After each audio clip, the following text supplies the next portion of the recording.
Mom confessed she hated me, and Dad said I was a mistake. They planned to send me to a therapeutic school to get rid of me. But I had proof. I'm Emma. I'm 16 and have always wondered why my parents treat me like laundry. Since I can remember, they've been good parents. They cook dinner, transport me to school, and attend conferences. But there are no hugs, good night, I love yous, or non-dinner talks. When I was younger, I assumed some families were like that. Practical. Quiet. However, when I was 11, I watched my friend's dad toss her younger sister in the air at her house. They laughed and giggled. Never had I been hurled like that. That's when I saw something was wrong. I questioned my parents about it, but they always said, "We're not performative." Last Tuesday, I found out. I walked by their bedroom to grab water. I heard my dad's piercing, angry voice murmur, "We should have just divorced 16 years ago, I hate living with you." I froze.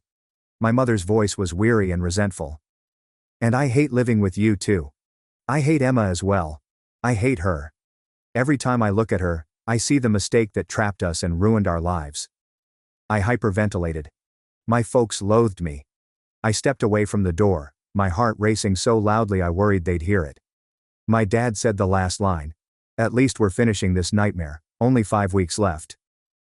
I went to bed and didn't sleep. I had numerous queries. They behaved normally when I came downstairs the next morning. Dad cooked eggs silently. Mom monotonely inquired whether I packed my lunch. It was hard not to burst, but I wanted to understand them. After Dad departed for work, I skipped school and used his laptop. An email to a divorce lawyer was in his drafts folder. I searched with shaking hands.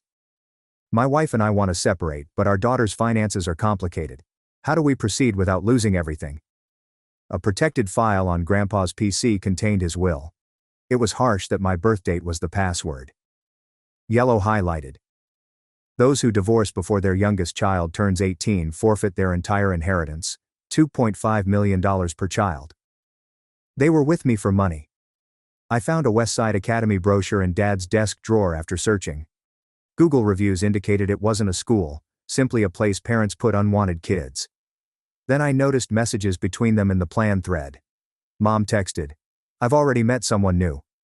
Dad replied, "Same, can't wait to finally be free." My chest hurt. They planned to divorce me in 5 weeks and date other people for money. I then located the paternity test in a medical secret folder. The exam was 11 years old. Paternity likelihood was 0%. Dad didn't father me. Dad's brother Jason Lockett died. My true father. I shut down the laptop and vomited in the bathroom. After sobbing for hours, I snapped. I wouldn't let this happen. My revolt began with challenging them. That night at supper I inquired, "Dad, did you have any brothers?" He froze mid-shoveling, Mom's fork clanging on her plate. He questioned, "Why?" "Just curious. For a family tree project." "No," shouted. "I was an only child." Mom nodded quickly. I brought their old family photo albums the next day. The person looked like Dad, but younger. Showed at breakfast. "Who's this? He looks like Dad, they could be brothers." Mom took my album. "No one, just a cousin." I discussed my friend's parents' divorce that night. "Do people ever stay married just for their kids?" I asked. Dad dropped his fork. "They locked their bedroom door, whispered, and watched me after Mom replied, 'That's a silly question, Emma.'" The night before leaving for Westside Academy, I entered the living room with printed paperwork. "I'm not going tomorrow." Mom looked up from her phone. "Emma, what are you?" I hit Grandpa's will on the coffee table. The $2.5 million bequest. "I know about it." Silence. Dad's face blanched. "Where did you get that?" "I know you're only staying married for money. I know you're sending me away so you can split up." Mom flew off the sofa. "That's not. You're misunderstanding." I dropped the printed paternity test on the will. "I know Dad's not my father." Silence. Mom's colorless face. Dad's hands shook. The doorbell rang. Everyone froze. Dad shouted, "Who is that?" Looking him dead in the eye. "I called your parents. They only found out Jason is my father yesterday." I opened the door and saw Brad's dad looking ready to murder. My stomach fell as I realized I'd stated the wrong name over the phone in terror. I recoiled at grandfather. Dad's father's expression. In 2 seconds his eyes transformed from apprehensive to enraged. He rushed by me into the living room without invitation. Mom and Dad were motionless on the couch, looking at him like ghosts. Grandfather gestured to me and told me to go to my room while grown-ups discussed. Shaking my head hard. They lied about my life for 16 years. I wouldn't leave. Mom leaped from the couch and raced toward me, arms wide. She tried to hug me while stating I misunderstood and they could clarify. Stepping back quickly, I nearly stumbled over the coffee table. I forbade her touching me. She froze as I spoke louder than intended. Dad sat on the couch looking like he was hit in the stomach, shaking hands on his lap. Grandfather's words sliced through the room. He requested confirmation of my phone statements. Did a paternity test prove Jason was my father? Were they going to send me to a facility? Dad opened his lips but said nothing. Mom quickly explained how difficult it was and how they'd been protecting me. Grandfather advised her to quit lying. Walking to the coffee table, I placed the printed will. I added the paternity test on top. Grandfather's heavy breathing was the only sound in the room. He stared at the papers like they'd explode. Mom extended her hand toward the table. I informed her I had 3 copies. She froze and stared at me with a new expression. It seemed like she was performing arithmetic in her brain to remedy this. Dad got up from the couch. First he glanced at the papers, then me, then grandfather. No one spoke for what seemed like ages. Grandfather checked his watch and stated we were ending the talk. It was almost midnight and everyone was too emotional to think. He forbade Mom and Dad from entering my room tonight. His calm voice was unnerving. He stated he was sleeping on the couch to keep me safe until we decided what to do. Grandfather held out his hand while Mom argued. Dad finally spoke up. The wrath in his voice was hardly contained. I was ordered to give him all the documents and reveal their digital whereabouts. No, I said. They could only find help by attending family therapy and dropping out of Westside Academy. Mom laughed. This sour, terrifying sound made my skin crawl. She stated I had no idea what I was doing or all the problems I was making. Grandfather told her to hush. He approached me and grabbed my shoulder. We were heading upstairs, he said. Grandfather advised Mom not to follow us. We climbed the stairs and he followed me to my room. He tested the locks on both windows. They were tested twice. He turned to me with sorrowful eyes. He regretted not knowing about this sooner. He would have intervened months earlier if he had understood what they were planned. He promised to discuss in the morning once everyone cooled down. I should attempt to sleep, even if we knew it was impossible. He squeezed my shoulder and departed, closing the door. His footsteps returned downstairs. Then I heard folks arguing but couldn't understand. I lingered on my bed staring at the wall. My hands shook. I started recording what happened in my journal. My quotes were as accurate as I could recall. I recorded grandfather's arrival and our upstairs time. I noted how Mom hugged me and Dad wanted the paperwork. I scribbled for over an hour till my hand ached. I then photographed every diary page using my phone. I uploaded the images and document photos to my school Google Drive. The only thing preventing me from breaking apart is knowing the proof was safe in various places. All dressed, I reclined on my bed. I heard grandfather moving downstairs. I heard a door smash. I watched the ceiling till the sky lit up outside my window. I heard Mom make breakfast downstairs in the morning. Pancake fragrance permeated the vents like a nasty joke. She pretended everything was okay. I dressed and headed downstairs. Mom and Dad sat silently at the kitchen table. Grandfather sipped coffee and watched them intently. Pancake plates were on the table but nobody was eating. I cringed at the phony normality. I took a seat far from my parents. Mom inquired whether I wanted orange juice in a joyful, incorrect voice. I remained silent. I texted my BFF. I asked her to keep on to something vital to me. We planned to give her a flash drive at lunch. Mom grabbed my phone from across the table when she saw me using it. She froze at grandfather's words. He urged her to leave me.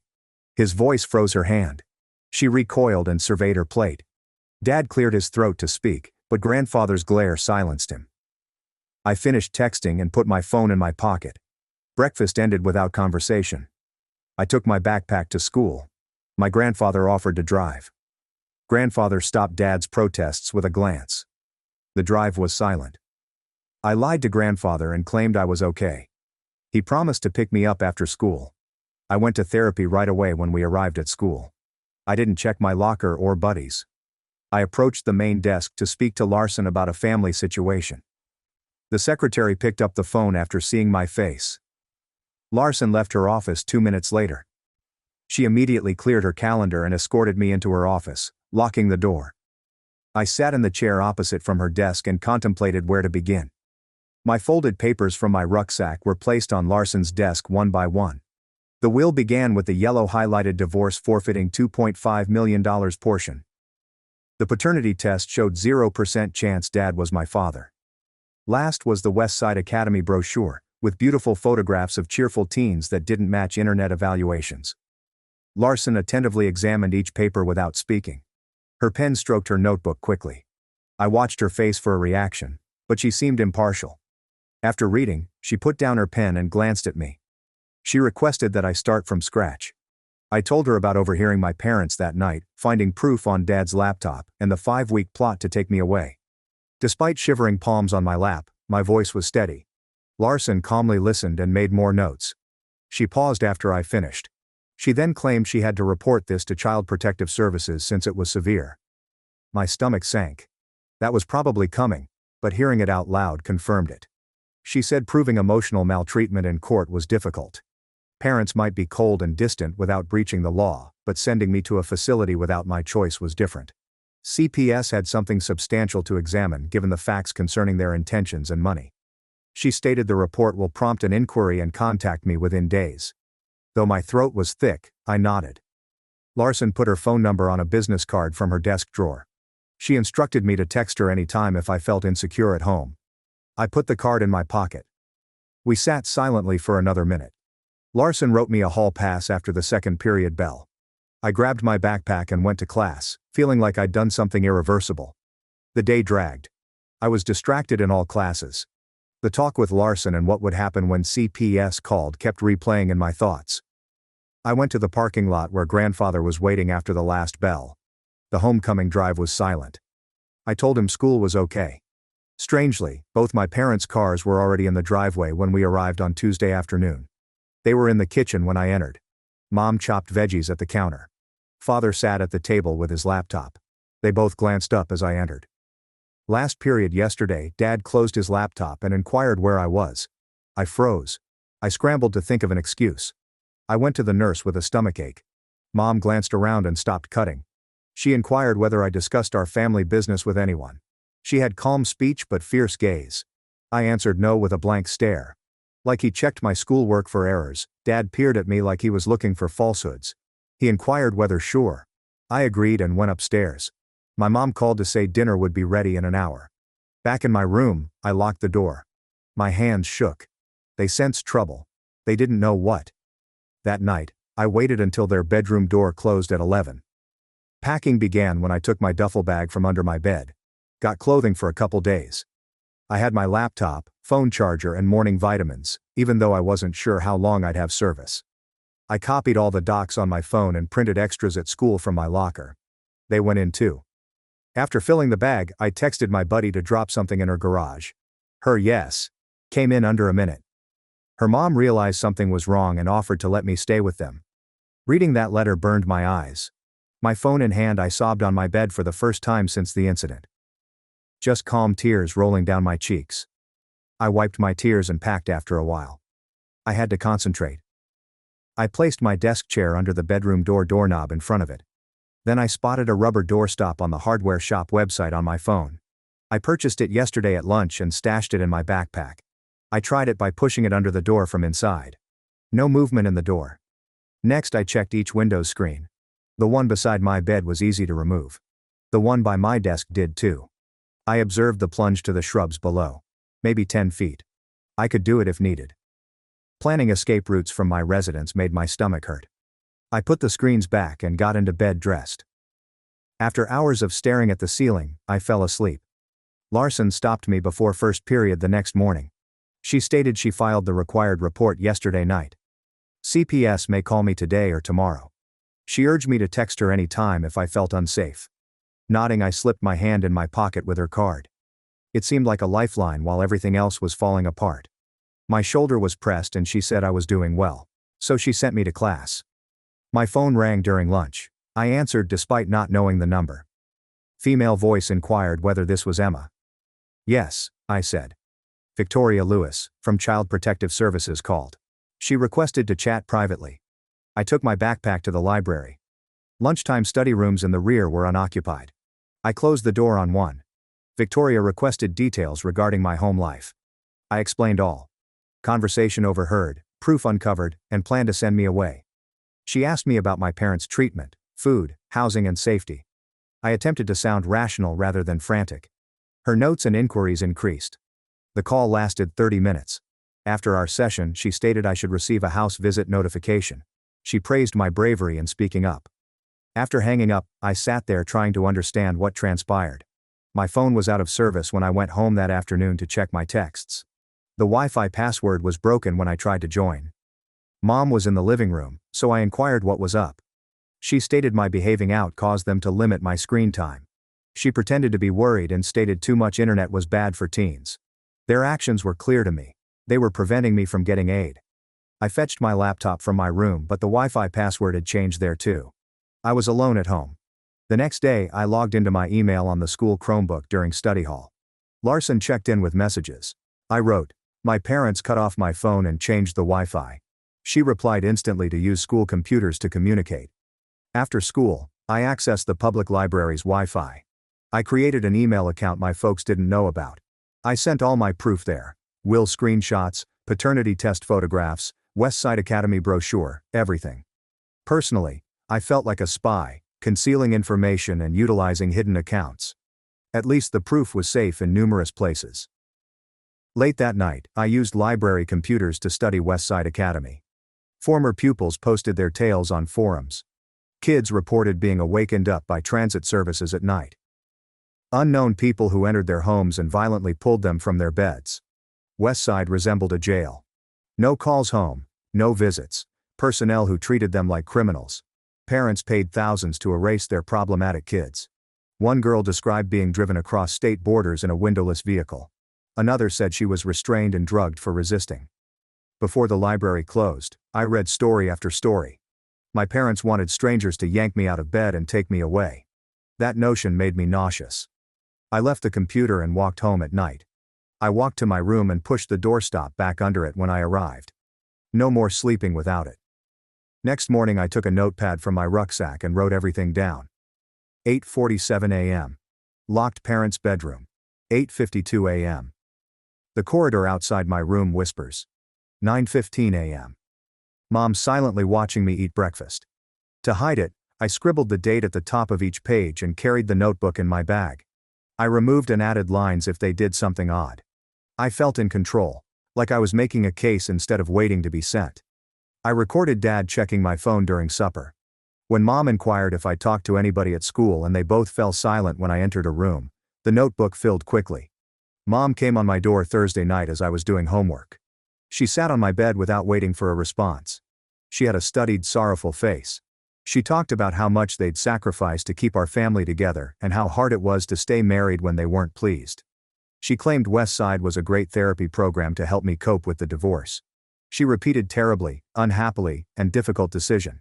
Listening to her lie so skillfully made me want to shout. I retreated when she touched my hand. After 20 minutes of pretension, she departed. Dad arrived an hour later. He stood there for a minute before sitting in my desk chair after closing the door. His voice was soft and broken as he spoke.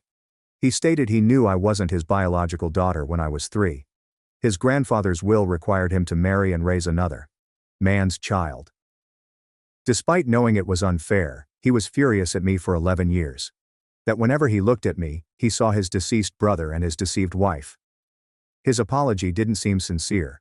Sounds like he was exhausted. I said nothing. To say what? With shaky hands, I jotted it down in my notepad after he departed. Larson stopped me before first period Friday morning. She claimed my parents were informed of CPS's Monday afternoon house visit. She seemed serious when she cautioned me they'd probably attempt to make things flawless and advise me on what to say. She advised me to be ready to speak out, even if it was difficult, because this was my chance to tell someone official what was occurring. Nodding made me queasy. My folks went crazy all weekend. Mom scrubbed the kitchen countertops at 7 a.m. Saturday. Dad cleaned the living room twice. They decorated the dining room with flowers and cooked chocolate chip cookies to make it smell like home. On Sunday, they made me sit with them while they prepared their responses like a play. They urged me to say how much they loved me, how happy I was about the therapeutic boarding school opportunity, and how our family was going through a hard stretch but working through it together. Watching them arrange their show made me feel wild. A clipboard-wielding woman with pleasant eyes arrived at our home Monday afternoon. CPS Victoria Lewis. My parents quickly became the perfect worried family. Dad firmly shook her hand. Mom gave her cookies and coffee. In the living room, they answered her inquiries proficiently. Even though they were having marital problems, they cared about Emma.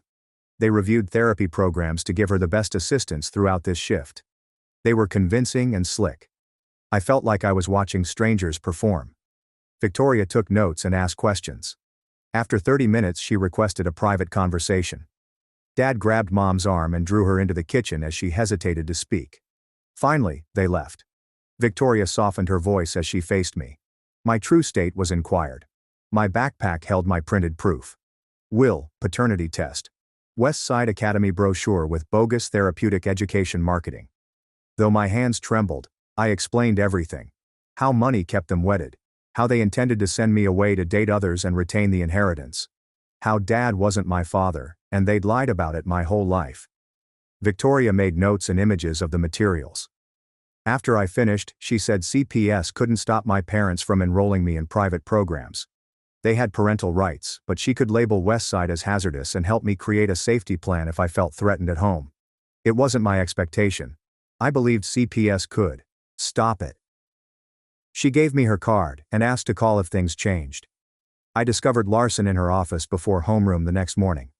I informed her CPS couldn't stop my parents from moving me away and I needed legal aid, not reports and safety plans. She called straight away on her phone. After 5 minutes, she hung up and jotted down an address. She scheduled an afternoon legal assistance attorney appointment for me. She stated certain cases required more than school counseling and CPS reports, that I needed a courtroom advocate. I boarded the bus to an East Side strip mall after school. Fiona Coleman's workplace was between a manicure business and a tax office. The waiting room contained old magazines and plastic seats. Fiona looked younger than expected, maybe 30, with weary eyes and unkempt dark hair and a ponytail. Her desk was covered in case files and coffee mugs. She listened uninterrupted to my narrative. She thoroughly examined my evidence. I finished, and she sat back in her chair and got silent. She then said, "We might be able to file an emergency motion to prevent residential placement, but I'd need more than documents. Judges don't like overriding parental decisions. I needed witness statements from adults who could verify my parents' threats and my distress, documentation of Westside's actions versus their marketing, and proof that this placement would harm me." She allowed a week to assemble everything. She informed me that family court goes slowly. Judges are reluctant to tell parents they can't send their kids to private programs, and even with excellent proof, this might not succeed, but it was my only alternative. I left her office with a wish list and an impossible deadline. I had 1 week to prove my parents wrong before a judge. The next morning I texted Ms. Larson to write down what she saw when I presented her the proof. Within 5 minutes she said she'd finish it by night. I contacted my friend's mom at lunch to ask her to film the night I asked to hide my bag at her house. She stated she remembers my fear and will write everything down. I knocked on grandfather's house that afternoon to beg him to write about the incident and my parents' will confession. He hugged me and promised to finish tomorrow. My email had all 3 statements by Tuesday night. On 3 pages, Mrs. Larson described my emotions and the documents I showed her. My friend's mom said that I asked to store my go bag and felt scared to go home. Grandfather's account described the encounter and how my parents acknowledged they married for the fortune. I shook hands and sent Fiona everything. Mom came on my door Wednesday night as I was doing homework. Dad followed her in and stated they were worried about my internet use. Dad extended his hand and demanded my laptop and phone. I handed them over without disputing because I'd uploaded everything crucial to the cloud that morning. Dad opened files and clicked about on my laptop in his office. He returned 20 minutes later with this expression. He wanted to know where I hid my files and what I did with them. I just gazed at him until he became irritated and left my room, slamming the door. Mom silently followed him out. They fought in their bedroom about how I was always ahead. I used the school computer to access Dad's email Thursday in study hall. I noticed texts between him and Jennifer discussing apartment seeking and furnishings purchasing. She stated how thrilled she was to start their life together when he got released. After reading, I felt nauseous but kept scrolling. Mother's emails to Arthur were found. After the divorce, they planned getaways and discussed moving in together.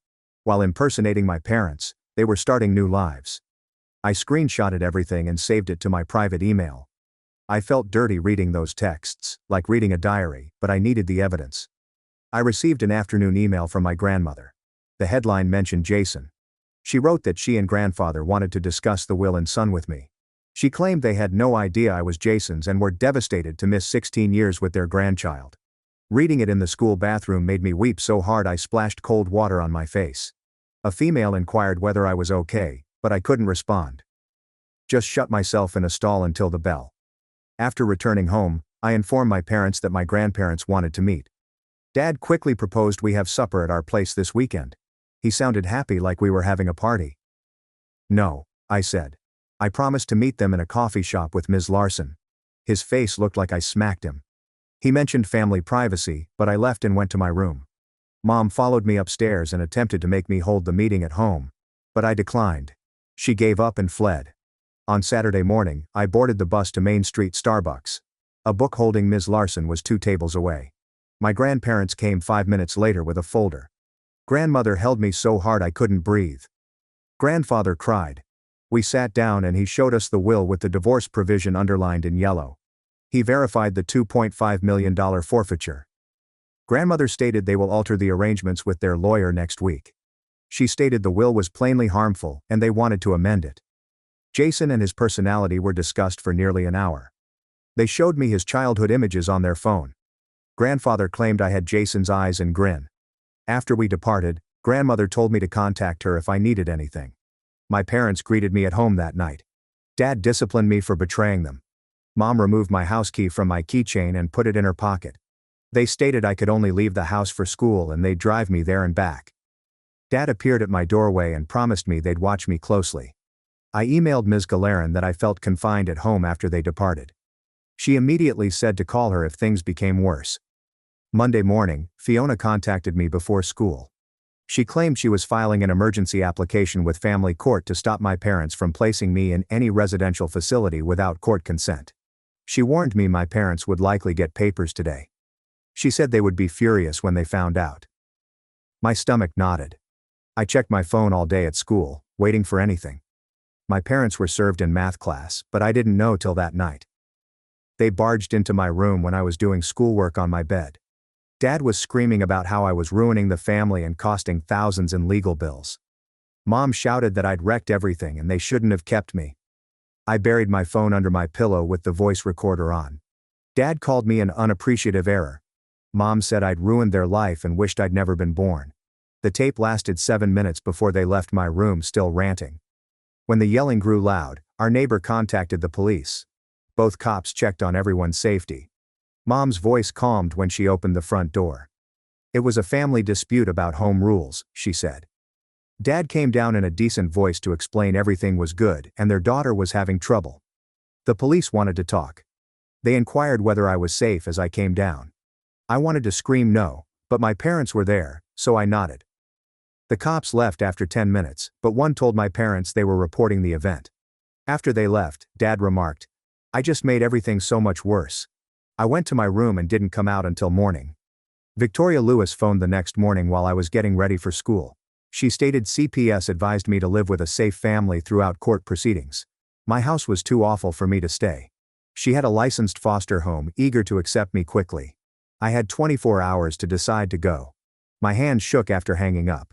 I packed my luggage that night without notifying my folks. Victoria took me and my belongings Wednesday morning while Mom and Dad worked. I moved in with Sydney Brooks and Ragnar that afternoon. Their home smelled like vanilla candles and had family photographs everywhere. A modest bedroom with a desk and bookcase was shown to me. Sydney said I could decorate freely. That's when I realized I'd never been allowed to create my own area. I always had my old room set up like Mom did when I was 5. People at school on Thursday appeared to know something happened since I moved in with a new family. Inter-class murmurs followed me down the corridor. I kept my head down and did not tell anyone save my best buddy. My horror had become public talk, which I detested. Kids gazed at me at lunch. Some unknown girl inquired if my parents were in jail. I ignored her and ate my lunch in the library. Mrs. Larson approached me after third period and suggested we meet twice a week in study hall for informal therapy. She taught me breathing exercises for severe panic. Despite knowing they broke up my family, I told her I felt guilty.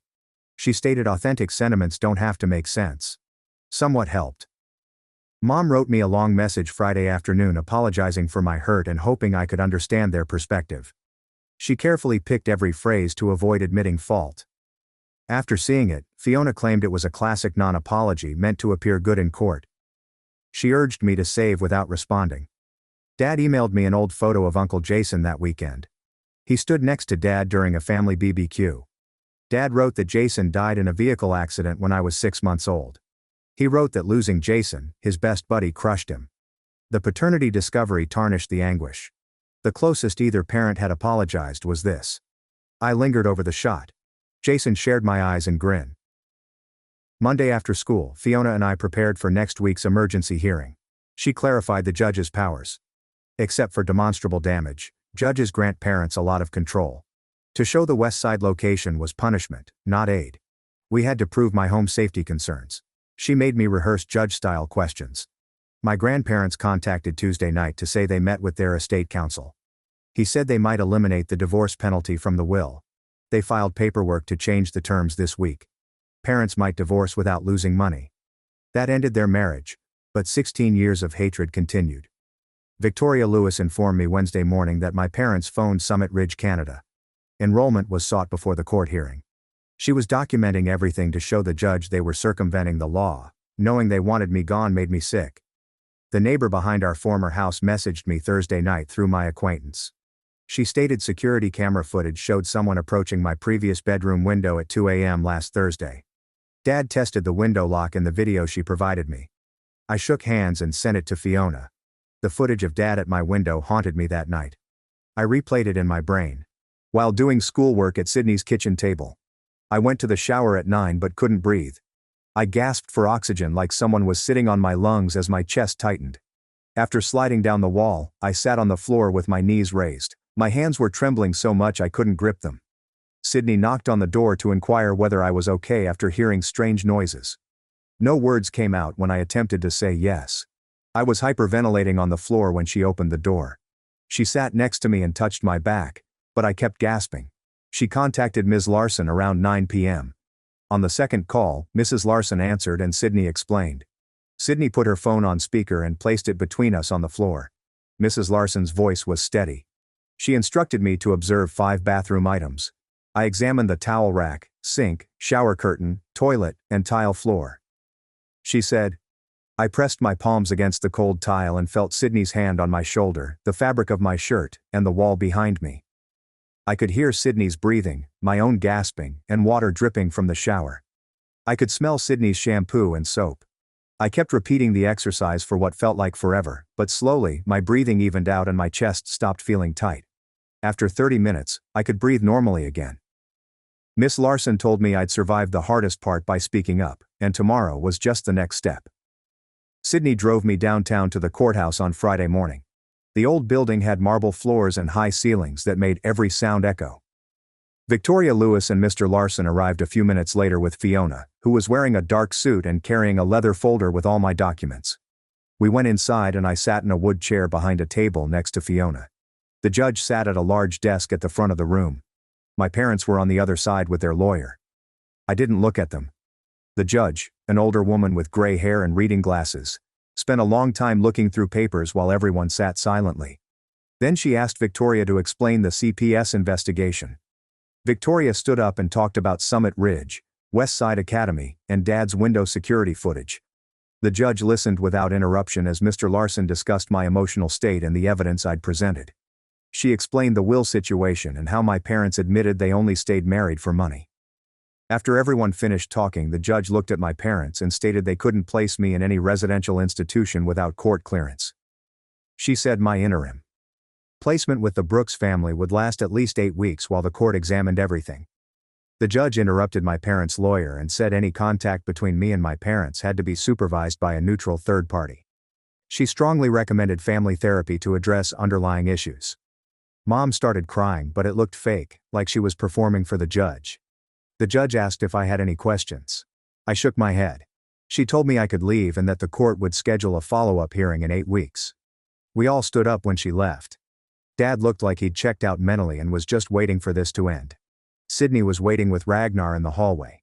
They hugged me and said, "I did great." I didn't feel like I did anything great. I just sat there while adults talked about my life.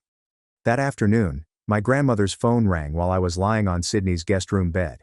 The will amendment was filed that morning and would take effect in 30 days, allowing my parents to split up without losing the inheritance money.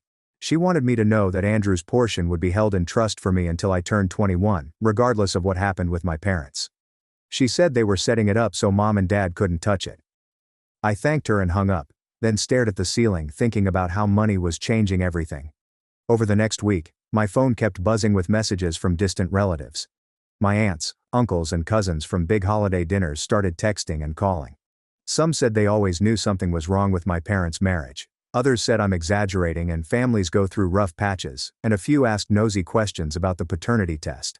My parents stopped attending family gatherings and my grandmother said they avoided everyone because they didn't want to answer questions. Some relatives immediately supported me, while others acted like I was causing drama. I stopped responding to most messages. Fiona called me on Wednesday to explain the paternity situation. She added, "Paternity wouldn't affect custody choices because Dad wasn't my real father and Andrew was gone. Dad had been my legal dad for 14 years. Therefore the court would recognize him as my father regardless of DNA." She stated the paternity test would complicate my case without aiding it.